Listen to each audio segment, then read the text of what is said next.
देखिए, सबसे बड़ी समस्या हिंदुओं में जानते क्या है? विनम्रता से कहना चाहता हूं, कोई भी हिंदू अपने धर्मग्रंथ को नहीं पढ़ता है, नजर भी डालने की कोशिश नहीं करता है, और अगर वो पढ़ने लगे तो सेक्युलरिज्म के नाम पे कह दिया जाता है कि ये सब पढ़ना जो है वो ठीक नहीं। और महत्वपूर्ण बात क्या है, गैर हिंदू सबसे ज्यादा अगर किसी के भी धर्म ग्रंथ को पढ़ते हैं, किसी दूसरे धर्म के लोग, तो सिर्फ हिंदू धर्म को पढ़ते हैं। वेदों को अगर सबसे ज्यादा विदेशियों ने पढ़ा है, विनम्रता से कहता हूं, कोई दूसरा ऐसा धर्म ग्रंथ नहीं जिसको उस धर्म को न मानने वालों ने पढ़ा हो, और पढ़ाई नहीं हो, प्रेरणा का स्रोत माना हो, और उसमें ढेर सारे वैज्ञानिक। अब आप ये समझिए कि आप सब ने सुना होगा, विज्ञान में सबसे कठिन चीज क्या मानी जाती है? अच्छा, रॉकेट साइंस। एक कहावत है ना, अरे कोई रॉकेट साइंस है क्या, जिसको समझने में।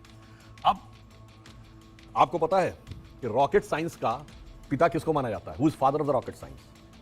वो है वर्नर वॉन ब्राउन, जिसने सबसे पहले रॉकेट बनाया, इंजन, रॉकेट इंजन। ठीक, German scientist, 1930s।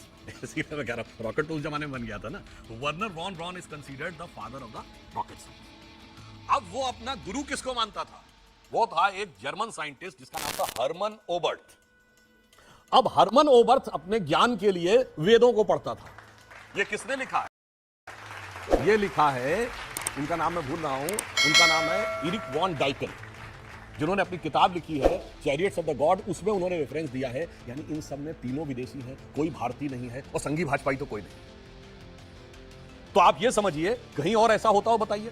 Werner Heisenberg, Albert Einstein, atom bomb बनाने वाले रॉबर्ट ओपेनहाइमर ने गीता को कोट किया, वर्नर हाइजेनबर्ग ने उपनिषदों को कोट किया। बताइए, बाहर के लोग पढ़ पढ़ कर इतना ज्यादा उससे ज्ञान प्राप्त करके उसकी प्रशंसा करते हैं, और हमने आप में से अगर यह पूछा जाए किसी से कि 6 वेदांग कौन है, षठ दर्शन क्या है, तो हम में 10 में से 9 लोगों को नहीं पता होता है। समस्या यह है कि हमारी जानते क्या स्थिति है? एक हम लोगों ने बचपन में कहानी सुनी थी कि रात के अंधेरे में एक व्यक्ति बड़ा दुखी था, सोच रहा था मैं इतना गरीब हूं, इतना जिंदगी में क्या करूं, लगता आत्महत्या कर लूं। नदी के किनारे टहलता हुआ जाता है, उसका पैर टकराता है तो देखता है कि वहां पे एक बोरा पड़ा है, और उसे लगता है कि इसमें सब में पत्थर भरे हुए हैं।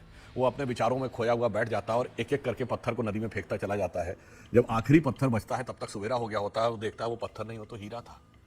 तो हमारी आपकी स्थिति उसी व्यक्ति की तरह है जिसके पास पत्थरों से भरा हुआ थैला पड़ा है, सॉरी हीरो से भरा हुआ थैला पड़ा है, और आप उसे पत्थर समझकर वेस्ट करते चले जा रहे हैं। यदि एक बार नजर डाल के देख तो लीजिए अंदर क्या है, तो सारा हीरा दिखाई पड़ता है।